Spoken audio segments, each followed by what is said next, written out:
There's something about the concept of a dungeon crawl as a trope, as a theme for gaming that obviously is really compelling to many of us. And I think often about the reasons why that is the case. And I think one of the key reasons is that within a constrained space, within something that is understandable to the mind and which offers a limited view of the world.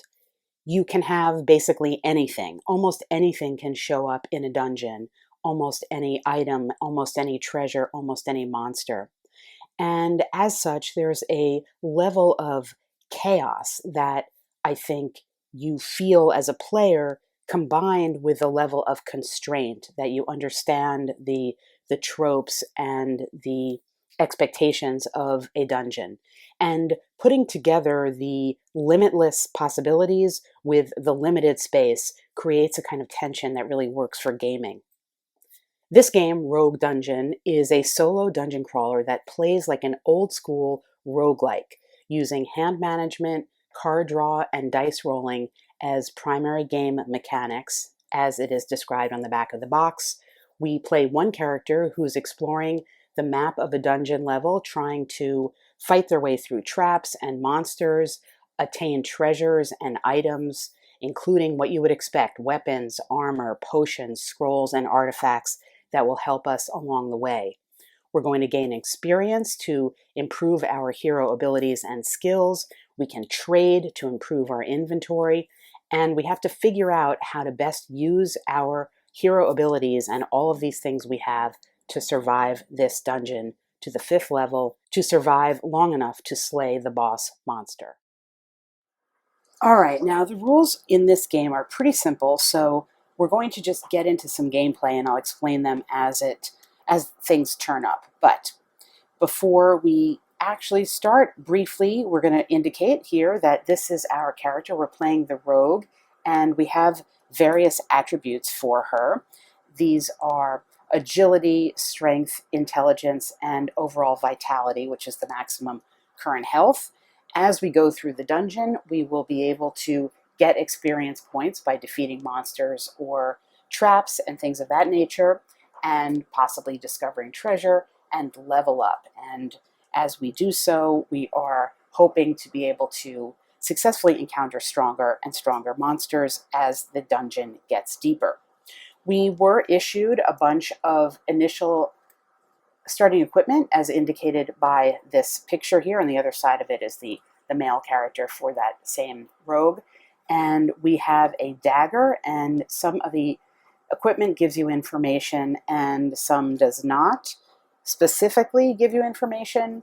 We won't again go into all the details here, but for example, we have this lockpick and we have a rope. These may come into play as the game goes and as cards are drawn in with specific rooms. So these cards with a colored back correspond to the dots that you will encounter here in the dungeon level. You will reveal the relevant card and it will tell you what the room is and what happens in that room.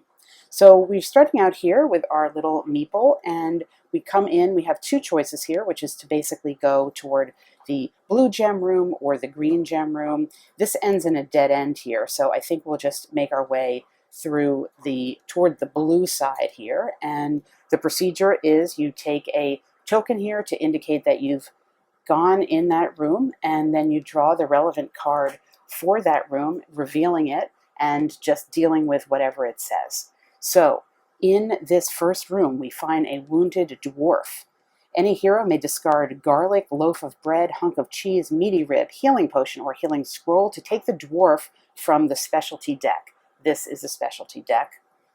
Limit only one dwarf. Well, I think we actually have one of those things. I can't remember what we were issued.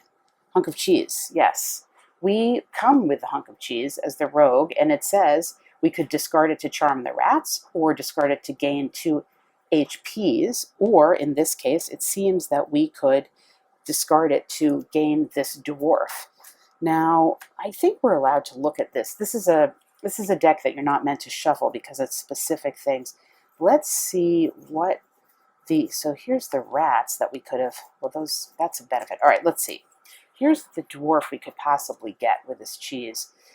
It says you have a minimum of strength of 5. Oh, for skill checks, that's pretty good. And we could discard it to block 1 attack.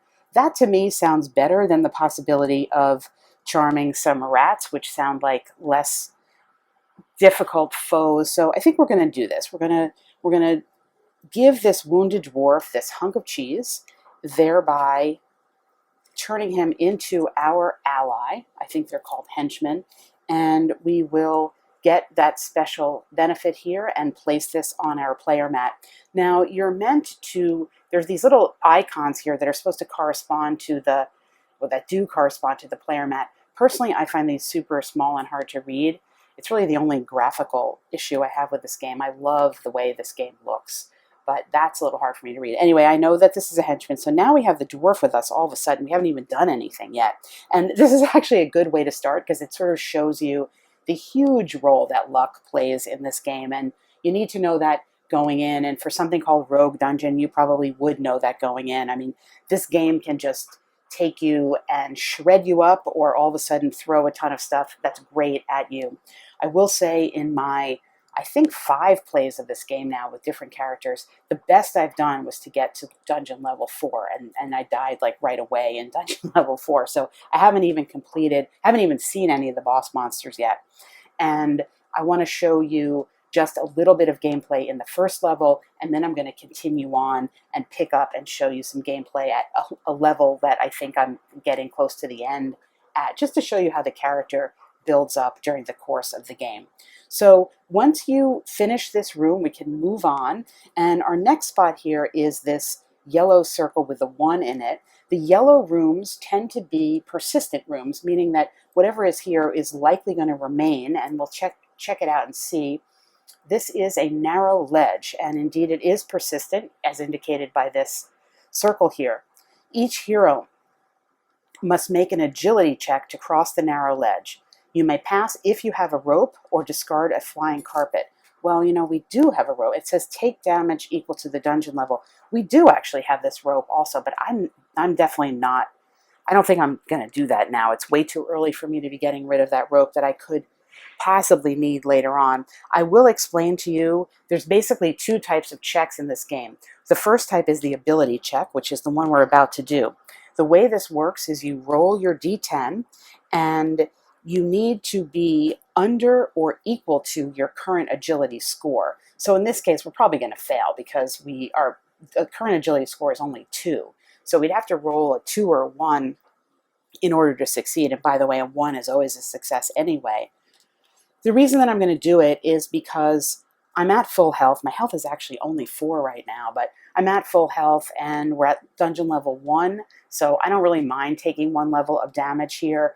This is going to come up again because the rooms here are, well, here's the stack of yellow cards. So this may or may not come up again specifically, but I know that there are other agility checks in the game that may happen at later levels, and I might want the rope for those if they're relevant. So we'll just give it a whirl. You know, we're going to roll here, and oh my gosh, we did get a 2. All right, well, okay, we passed.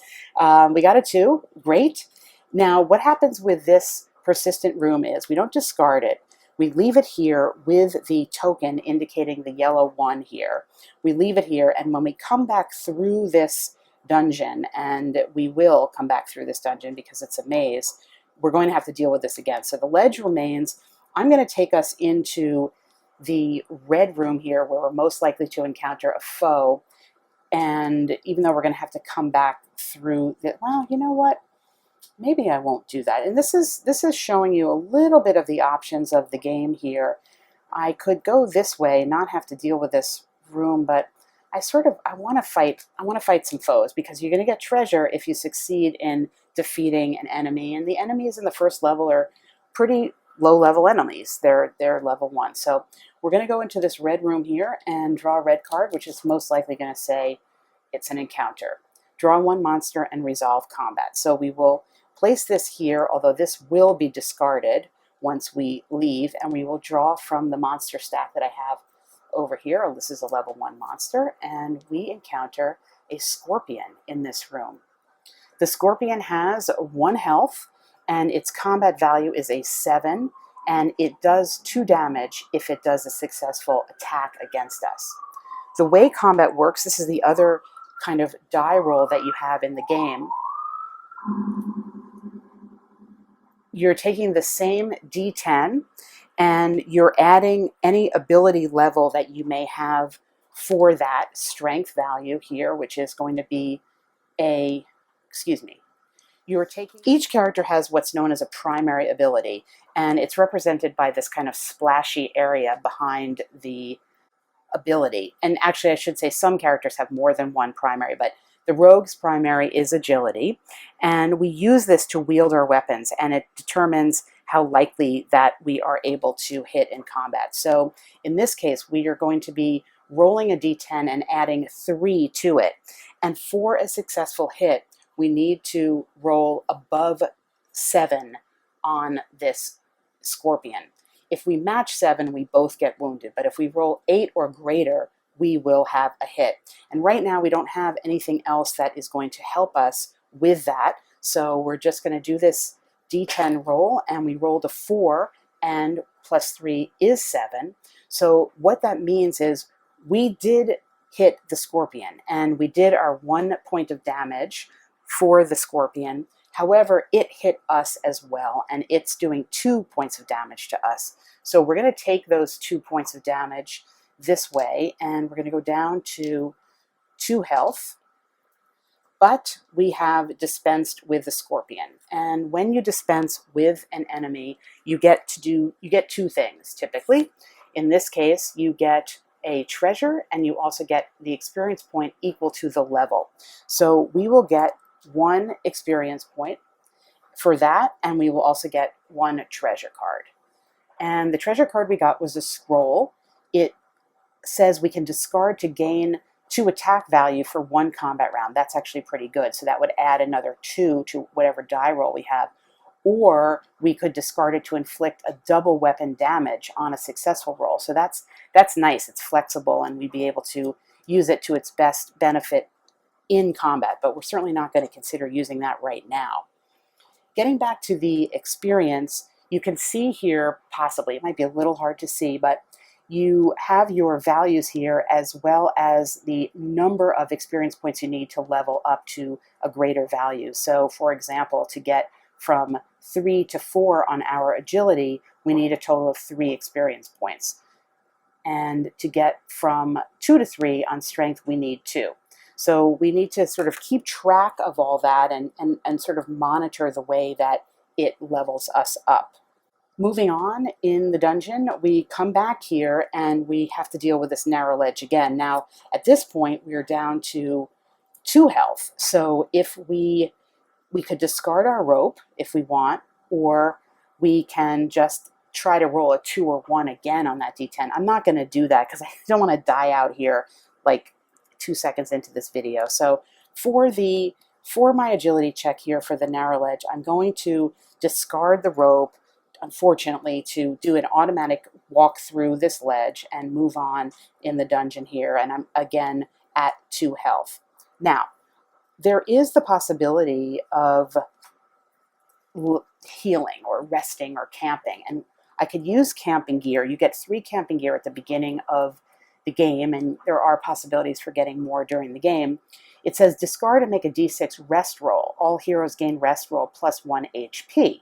If you were not at a stair, meaning not at the beginning of a level, and the rest roll was less than the dungeon level, you have to draw a monster and resolve combat.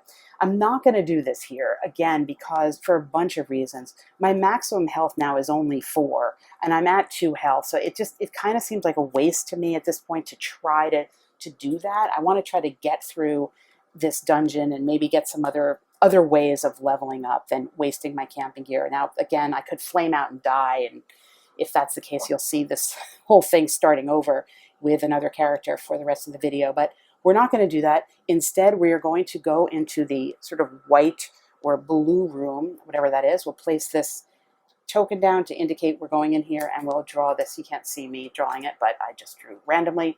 There is a wise man here. You encounter an old wise man. He offers to join you for a fee. Any hero may discard 2 loot cards or 1 treasure to take a wise man from the specialty deck. Limit only 1 wise man. I'm going to have a look at this wise man and see what what kind of benefit he has. I don't think I've encountered this before. You have a minimum intellect of 5 for skill checks. Discard to block 1 attack. I mean, that's good to discard to block 1 attack, but I would have to give 2 loot cards or 1 treasure. Treasure is not the same as loot. This is the slot for treasure. I don't have any treasure.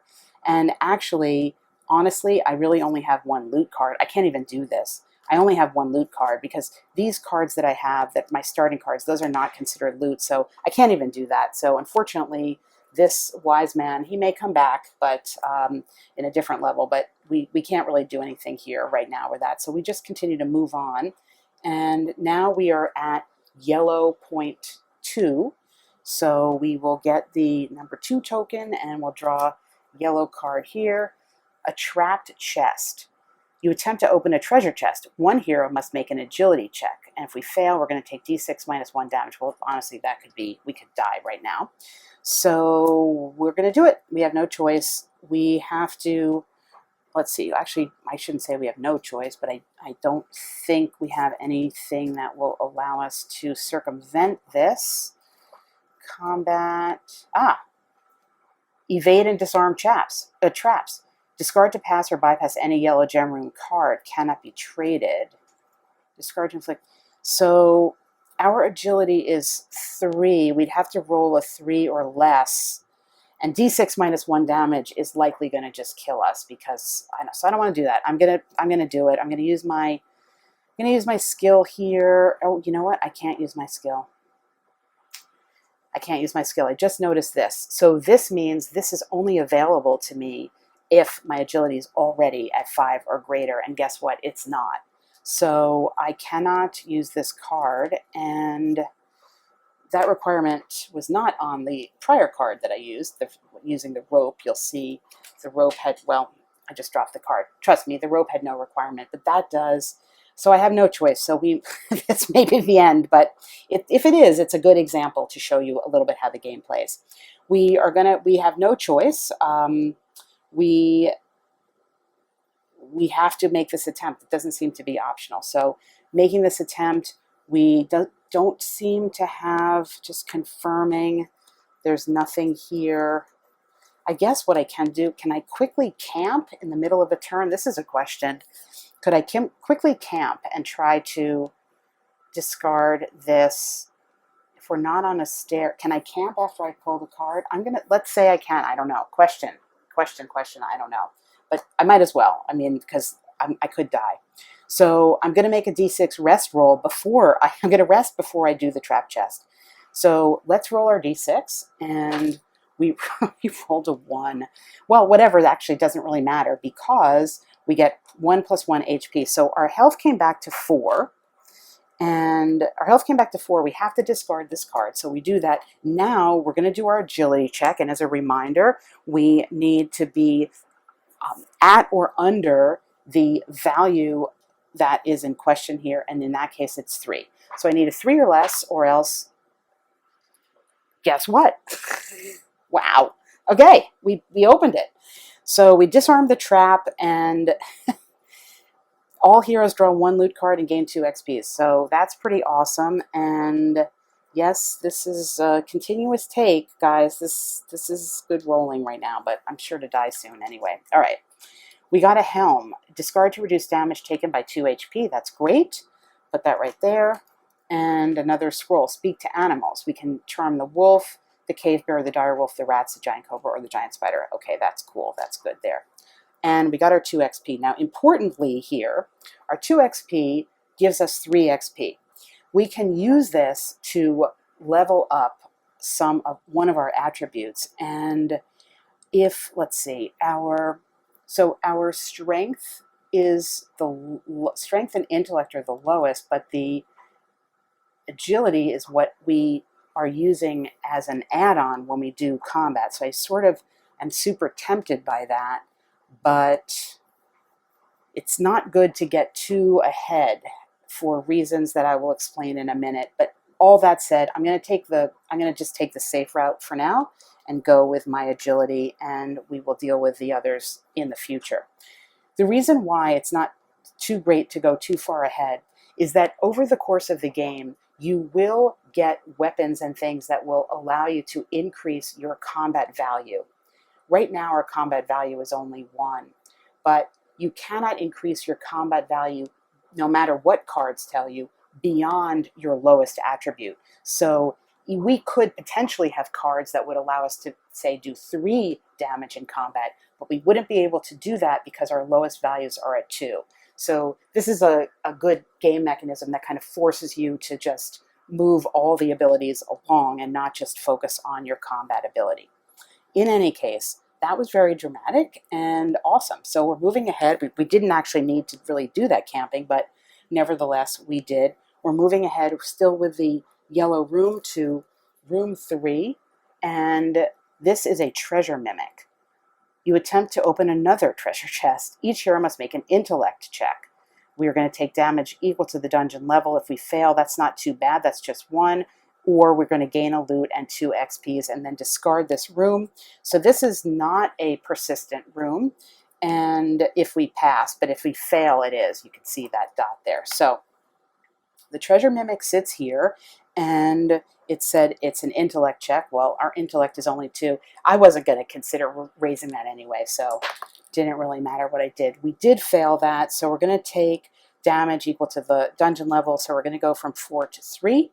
And now the room, as I understand it from this card, is going to remain here. So the room will remain here. And we now come to an option where I think we still have to, let's see. That was the exit, actually. I think this was the exit. It's a little unclear on this card. We could leave now, because I believe that's the exit, or we could try to have some more encounters. I'm going to try to have some more encounters. Why not? So let's go to here, and we will do a red room check. Hopefully I'm not going to run out of battery or memory. Encounter, draw 1 monster and resolve combat. So we will do that and go to the monster deck. And who's here? Green Slime is here. Green Slime is tough. Green Slime has 3 health and only does 1 damage, but he's got the 3 health and we only do 1 point, so that's unfortunate. But his combat value is only 6 that we need to roll above, and we have leveled up. So we're rolling and we're adding 4. So let's hope our good rolls continue. We're going to take our dagger and attempt this attack, and we rolled an 8, so we easily do. Unfortunately, again, it's only our 1 point of damage on this guy, but we did that, and we'll keep going next round. And we did, again, another successful roll there. So now he's easily down to 1 point of health, and he hasn't even had a chance to do any damage to us. So that was easy. So we got rid of the green slime pretty easily. For the green slime, we're going to get 1 experience point, and we will get 1 loot card. Wow, another scroll. I did shuffle these, but it's strange that there's so many scrolls. All right, turn undead. Discard to inflict d6 plus 1 damage to these various enemies, and we're going to gain 1 XP, so that's good. I should make note of the fact that there's no limit to the amount of items that you can have, and let's try to get 1 more enemy in here before I run out of recording space.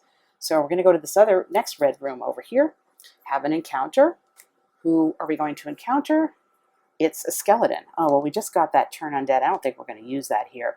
This indicates, actually, again, a little hard to see that you could use this as what we just got, and whatever that is, which the card text will tell you, we could use that too to get rid of it. Only has 1 health, has the attack value of 8 that we got to roll more than, and it only does 1 point of damage.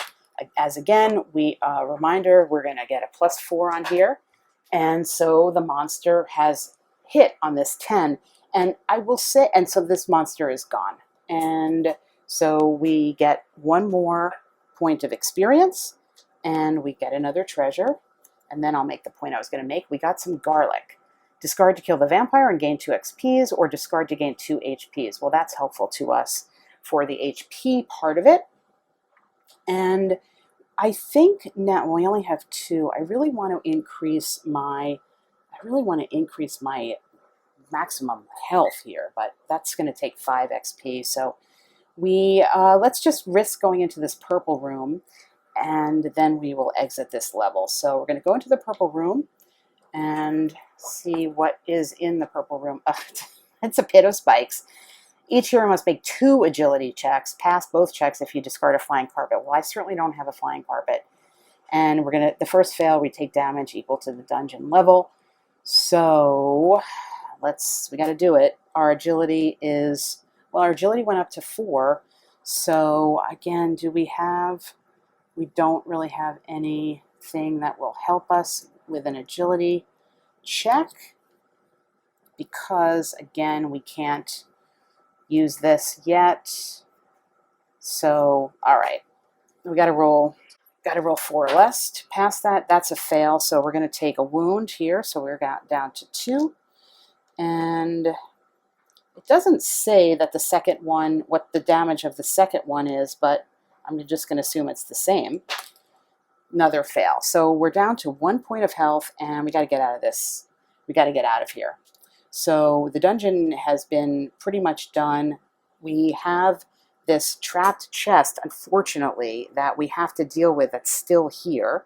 And it's another agility check.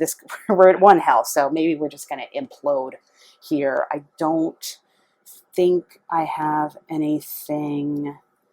Can I use a lockpick on the chest? No, it doesn't say I can. Thematically, you'd think I would be able to, but it doesn't say that.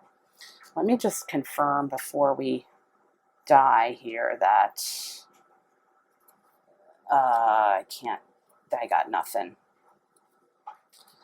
We do have luck. Now, I forgot to mention luck. So the luck, we started with 4 luck, and that is just a function of ourselves as a rogue. We have 4. That's a lot. We can use that to re-roll, or we can use it to change one of the die rolls by a plus or minus 1. So I think we're gonna see how much luck helps us here with this. Just as a reminder, this is the persistent treasure mimic, and we need to make an intellect check here. Our intellect is only 2. As you can see, we didn't play this very smartly. We just kept going. So 2 or less, and we got to do that. That's a fail. I'm going to re-roll with 1 of my luck spent.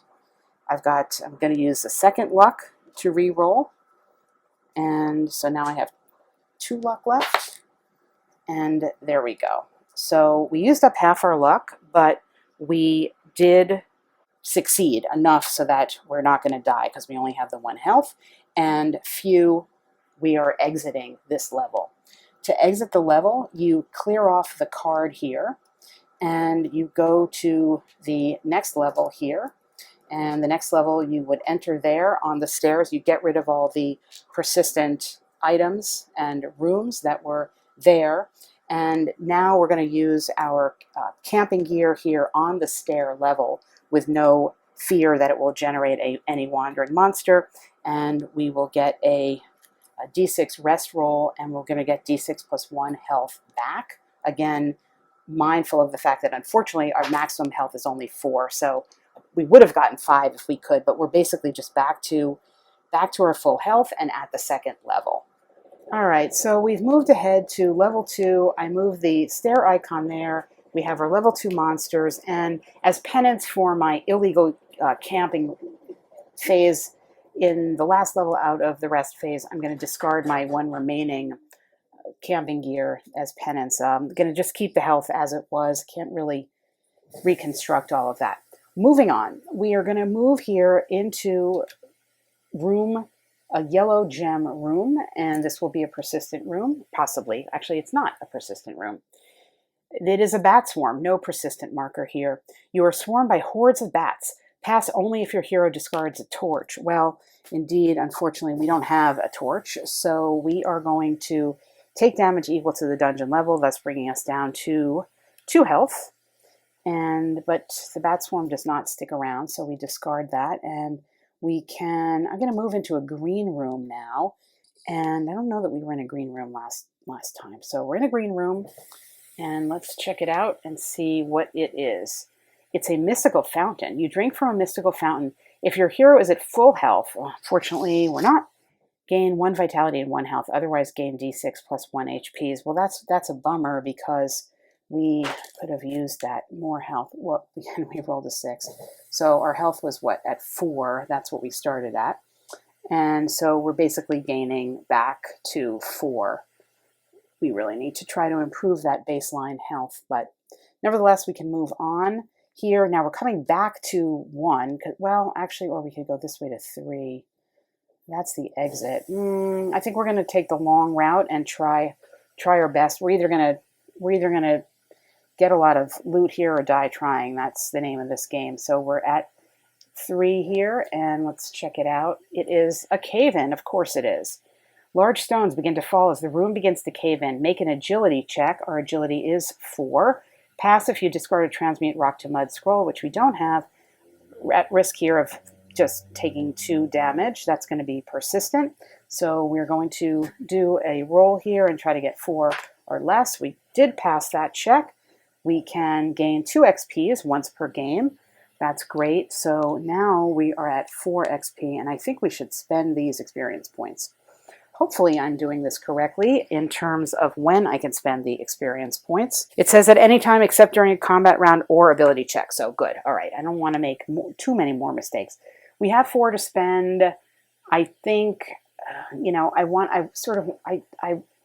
to spend 2 of them raising my strength because I feel like I don't want to be too low on that, even though it's super tempting to go for more agility based on my weaponry. But I'm going to do that, so I have 2 left, and, well, I guess I can bring my intellect up, so we won't get too far behind. So that's how we spent that experience, and we passed the cave-in, but that's going to persist, and now we're going to go to a red room and see what is there. Of course, it's an encounter. Draw a monster card, have an encounter. So we will see our first level 2 monster here. This is a hobgoblin, and he's got 3 health, a 10 value to overcome, and he does just 1 damage. So he's got kind of a smiling face there. We are rolling with a +4, and let's see, he's got 3 health. We could spend a luck. Well, we're out of luck actually, so we can't even use that. We have the helm to reduce some damage. So let's hope for the best here. We're looking for a 6 or better on the die, which we get. So we are going to do our 1 point of damage to him, bringing his health down to 2.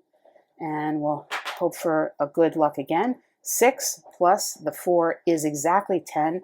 This means we trade blows. So we will bring his health down to 1. However, we will also take a damage from him and bring our own health down to 3. I'm not going to try to ward that off. And in the 3rd round of combat, we fail, so we're going to get another damage. That's bringing us down to 2. And give it another roll. Take another point. We're down to 1 point of damage. Well, should I take that point? Maybe I should. I'm not going to take that point of damage. I will, let's see. I think what I'm going to do is, I will take the point of damage down to 1, and then I'm going to eat some garlic and get 2 points back. So I will be back to 3 health and just try to get rid of him without using our actual helm there. And that is very, very bad rolling on my part, because no matter what, in this instance of combat, a 1 is always going to be a hit against me. So we are back down to 2 points of damage. And this goblin is pretty tough. I don't want to use that helm yet. 1 more time. There we go. Finally, we're getting rid of this guy, and we will get 2 experience points for that based on the level of this dungeon being 2.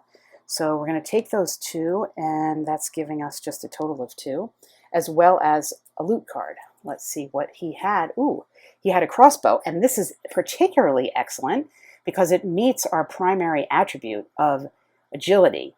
And it also says discard to increase a combat roll +2, but that's not the main reason we like it. The main reason we like it is Because of this, and because of what our stats are, we can now do 2 damage when we have a hit rather than 1, because we will have a contribution from both of these. So that's actually really super excellent, and probably the best possible thing we could have gotten from that fellow, even though he attacked us quite a bit.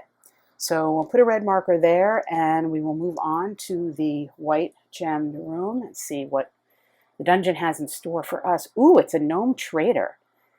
If you choose to trade, draw 5 loot cards and place them face up on this room. You may discard 2 loot cards or 1 treasure to take any one of the loot cards on this room any number of times. Afterwards, discard the remaining loot cards on this room. That's interesting. We have to consider if we even want to do this. I don't even know how many loot cards we actually have. Well, before we have a couple of options. We can look at the loot, I suppose, and assess whether we want to trade something, but I just don't have a lot of loot, because that's not loot. I really want to keep these together to get the additional damage benefit, and the helm is loot. Again, I don't have a lot of loot, so I'm just going to have to bypass. This is the second time I'm going to have to bypass this gnome trader, and unfortunately he's not going to stick around, which is too bad, but one has to make these decisions. That's part of the fun of this game. So we will move on to a purple room and find our purple token somewhere and check out the purple room, which is Weapons Master. You encounter a Weapons Master who wants to trade. Any hero may discard 2 loot cards or 1 treasure to take a weapon from the specialty deck or discard. Well, I think we're going to look. We're going to take a look, first of all, at this. What are the weapons in the specialty deck? Because it would have to be better than basically what we have here, because discarding one of these loots and our helm would be breaking up our little duo there. There's a dagger, staff of striking, a crossbow. None of this, a sword. Truly, none of this is actually going to help us. The way this would be helpful is if we had picked up, we just haven't gotten a lot of weapons loot. We've just ended up with these scrolls. If we had picked up along the way more things that did not go with our primary attribute, this Weapons Master could be really beneficial. But unfortunately, we haven't done that. So again, we're just going to have to move on, and we're going to come here to a blue room now and find our blue token somewhere. Well, I can't find it right now, so we'll just put this luck token here to show that we've been here, and we will check out what is in the blue room. Ooh, it's a locked safe. You enter a room with several locked safes. Any hero may discard a lockpick or skeleton key to draw 2 loot cards. Well, luckily, we have a lockpick. Yay. This was an original thing that the rogue had, so we're going to discard that, and we will draw 2 loot cards. Good for us. So let's see what we got. Another helm. All right, and we got a torch. Okay, so that happened, and now we're going to move into a red room and probably have a monster encounter. We shall see what's happening in this red room. It's been a quiet level so far. A golem with ruby eyes. Well, perhaps I spoke too soon. This has 6 health, a 12 attack value, and it does 3 damage. You find a golem with ruby eyes. You can choose to leave it alone or fight the golem. If you kill the golem, gain 4 XP and draw 2 loot. We're getting a +4 to our roll. It's got 6 health. We could discard. We got 2 helms now, so we can protect ourselves a little bit. Should we risk it? I think we're just going to risk it. Maybe this video will end. Now, we still don't, let's see, we can use this.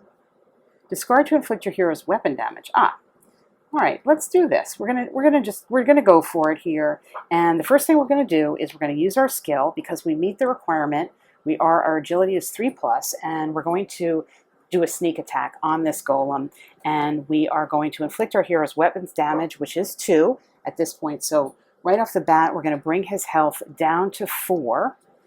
And now, again, we are out of luck. We're only at 2 health. And we have this dwarf guy with us as well. He can block 1 attack. So we're gonna hope for the best here. We still have to roll really well. So we're really looking for a total of 13 on this die roll. And we got not that.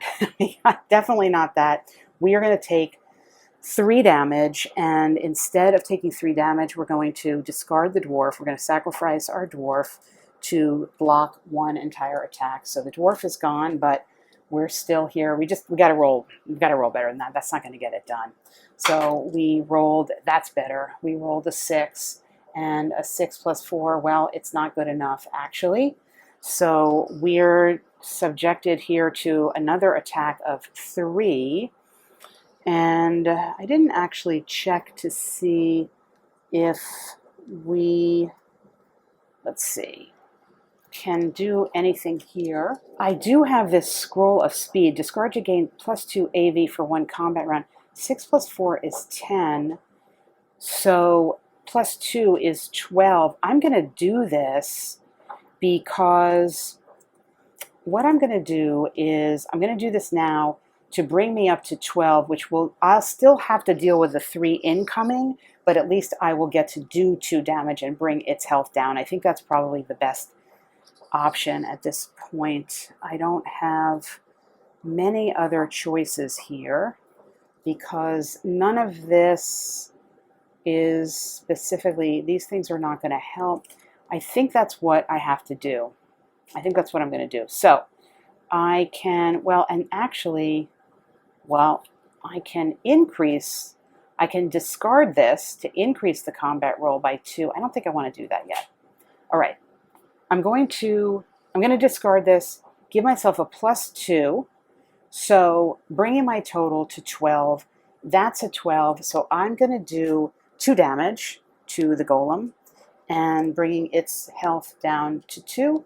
However, he's going to do 3 damage to me, and I'm going to need to use my helm to reduce that damage to 1, thus bringing my health down to a precarious 1 health. I don't have a healing potion or anything that can help me now, and it's going to sort of all boil down to this roll, I think, because I don't have a whole lot more left in the tank, really. So we rolled a 1. That's an automatic fail.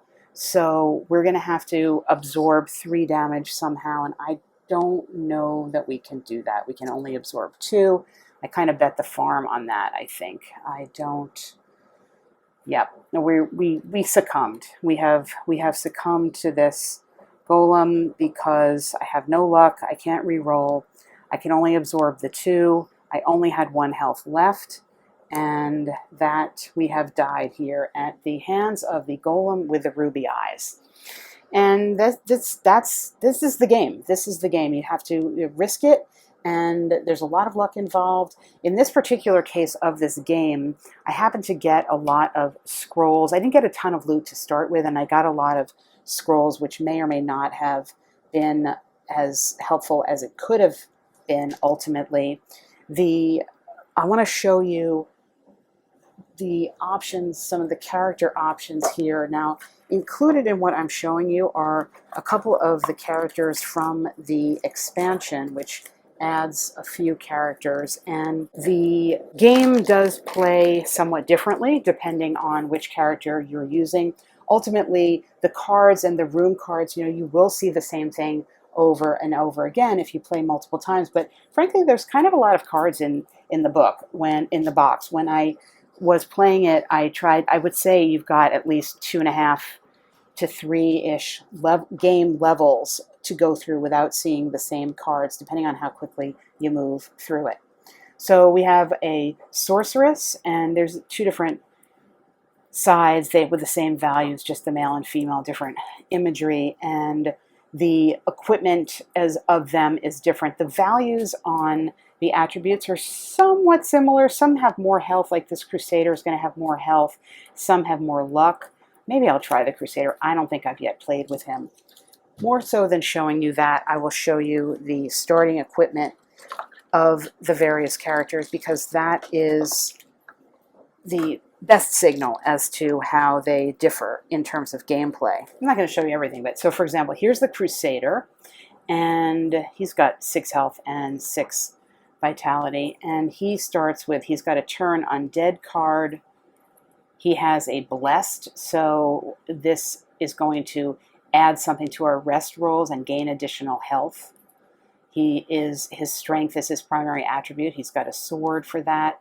He starts out with this golden cup. So this is treasure, which counts if you encounter a trader, it counts as 2 loot, and it has no other value. So that's a great benefit to encourage you to be able to trade. He's got a loaf of bread. That would have helped us in the maze. He has a shield, 4 HP. He can reduce damage. That's a lot. Hand of God, discard to redirect damage from any monster attack back onto that monster. That's awesome. You need to be at +7+ to use that. So those are things that the Crusader starts with as an example, and we'll just look at one more. Let's take a look at this Sorceress. So this is the Sorceress, the sort of witch wizard character here, and she's obviously got a lower health value than the Crusader does. She has a little bit more luck and extra luck. So she starts with even this luck scroll, discard to pass any skill check, even after the skill check roll. So that's really great. She's got a fireball, of course, d6 +1 damage. She has lightning, discard to inflict your hero's weapon damage to all monsters.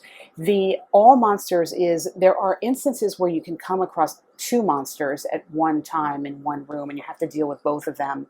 And the way that works is you assign your damage or who you're attacking to one specific monster, but the other monster adds a +1 benefit to the monster you're attacking. So this would be great because it allows you to, once you're at a 7+, it allows you to inflict damage to both of them. Of course, she has a magic staff. How would she not?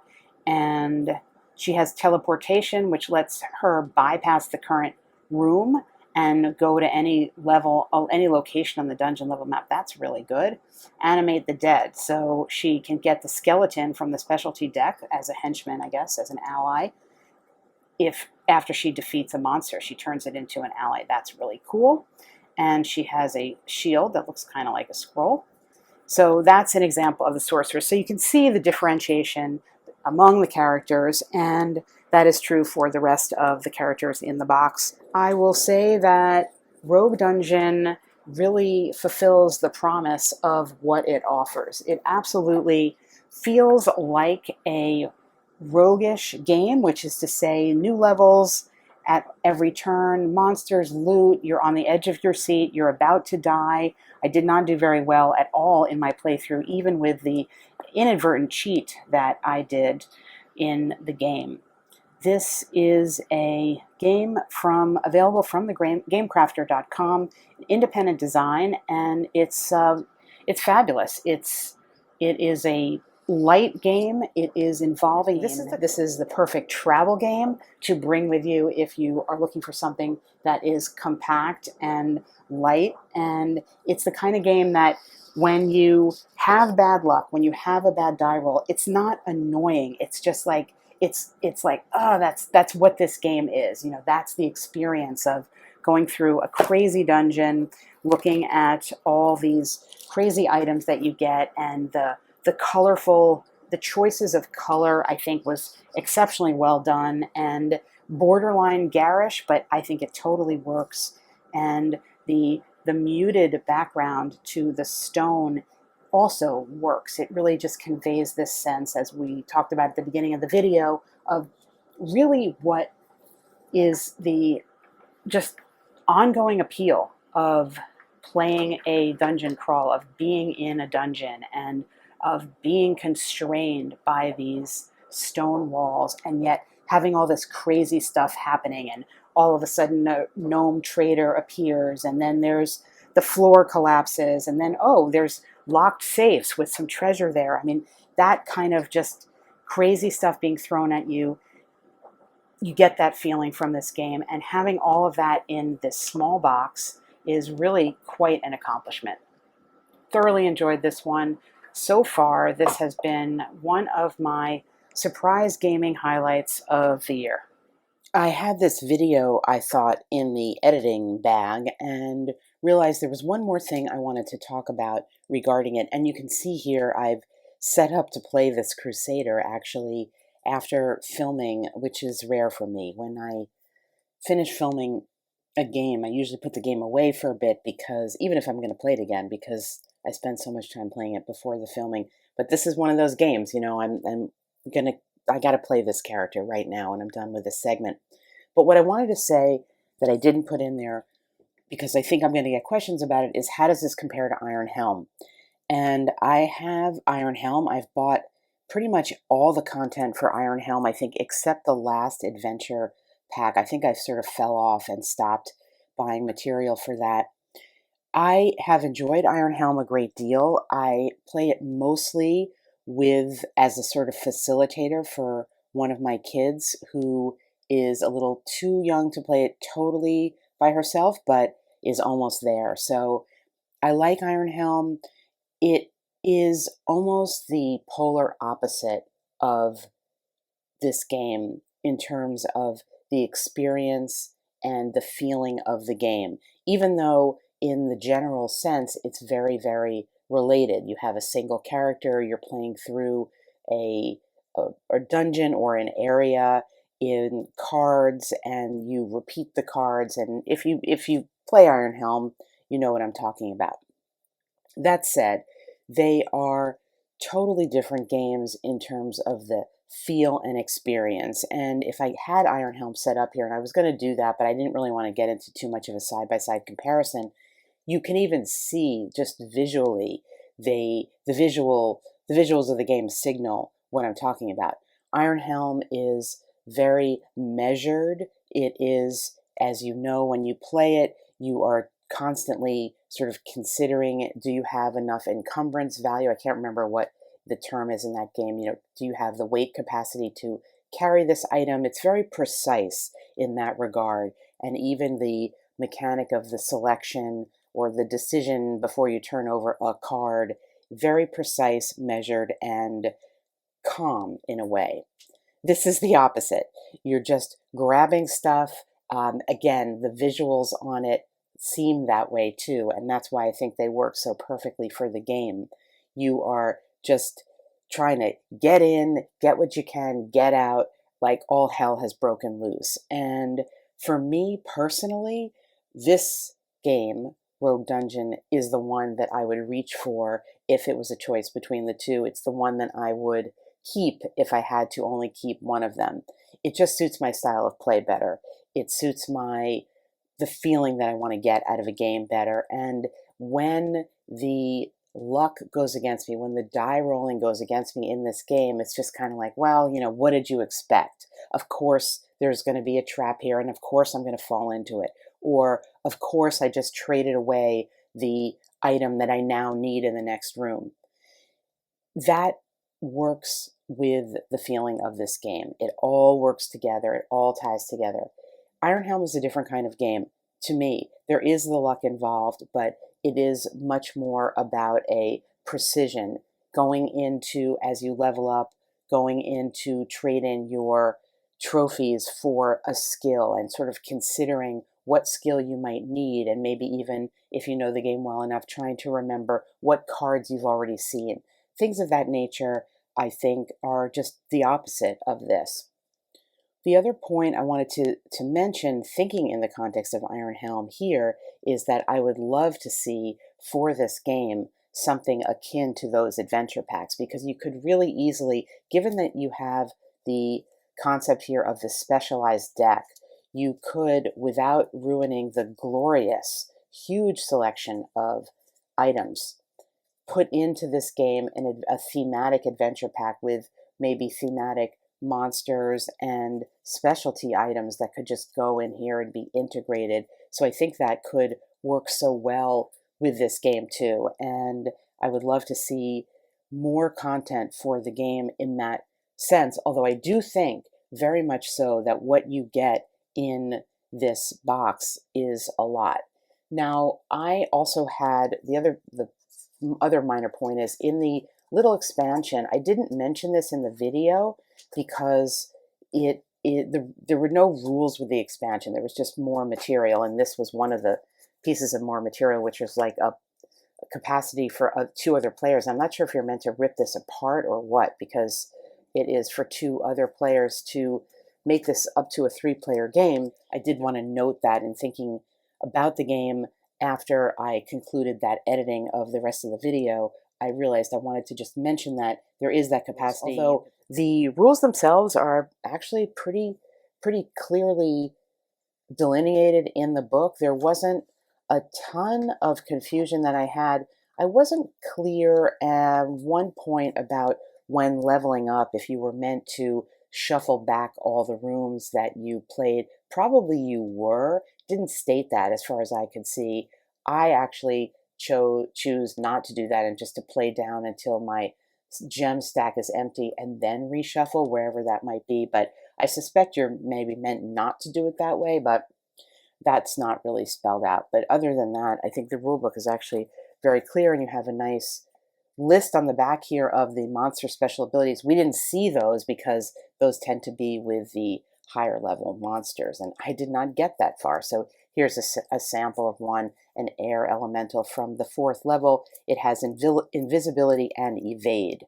So what that means is if you came upon that, you would need to look up in the rules here, and I happen to pick one. I don't think invisibility is listed here, so there you go, but it might be inside. So yeah, I happened, just coincidentally, I happened to choose one that had a little bit of a typo. So invisibility is not listed here, but it is listed here, where the enemy is going to gain 2 attack value until the end of combat. So that makes it tough, and that happens if you roll the value that's in this number in your attack. So if you roll a 6, it can evade, and the invisibility, or excuse me, if you roll a 5, it can become invisible, and if you roll a 6, it can evade, and evade means that it is reducing the damage it takes by its current health. So this is a pretty tough enemy, actually. You can see that just at level 4. So the